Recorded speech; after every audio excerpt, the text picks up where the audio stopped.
Bonjour, je m'appelle Yahya Dieye, je suis chercheur responsable du pôle de microbiologie de l'Institut Pasteur de Dakar. Je suis également enseignant à l'Université Cheikh Anta Diop de Dakar. Alors, il y a une règle d'or pour tout citoyen, c'est de ne jamais prendre des antibiotiques ou d'autres antimicrobiens en dehors d'une prescription médicale. Parce que c'est le médecin qui prescrit un antimicrobien, il sait pourquoi on le prescrit et il faut se fier à ça et pas à autre chose. Ça, c'est vraiment la règle d'or. En plus de ça, il y a l'hygiène personnelle qui joue beaucoup sur la dissémination de la rame.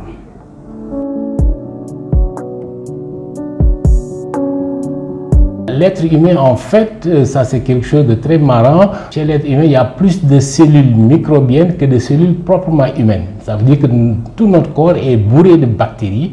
Et parmi ces bactéries et ces autres microbes-là, il y a certains qui sont pathogènes et qui portent de la résistance et qui peuvent la disséminer à d'autres microbes.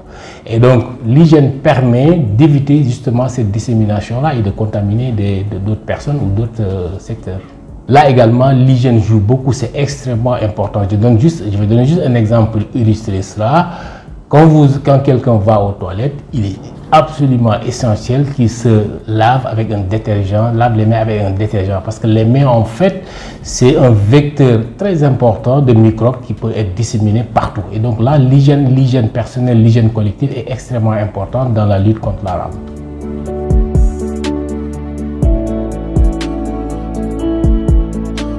C'est non seulement le pôle de microbiologie, mais c'est l'Institut Pasteur dans son ensemble. L'Institut Pasteur fait beaucoup pour lutter contre la rame. Comme vous le savez, l'Institut Pasteur travaille en étroite collaboration avec le ministère de la Santé.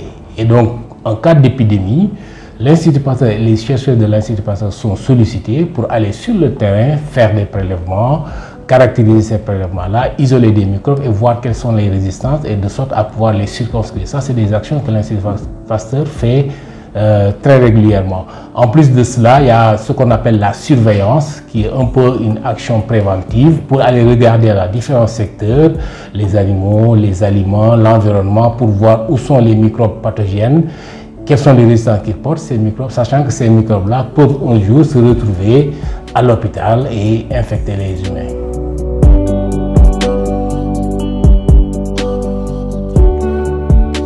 Alors ça, c'est une question très importante parce que l'Institut Pasteur et le pôle de microbiologie a beaucoup d'actions au niveau international. Je vais vous parler tantôt de la surveillance et cette surveillance-là se fait non seulement au niveau national, mais dans le cadre de grands réseaux de collaboration internationale où l'Institut Pasteur intervient avec des partenaires.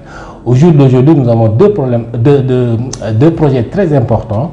L'un qui est financé par le ministère allemand de la Recherche qui s'appelle ADAPT, où on regarde la résistance aux antimicrobiens au niveau du Sénégal, du Ghana, du Nigeria, de l'Ouganda, de la République démocratique du Congo et de l'Éthiopie. Et donc là, c'est des chercheurs de ces pays-là qui ensemble travaillent en collaborant, en échangeant des expertises et des équipements pour pouvoir prendre en charge ces problèmes.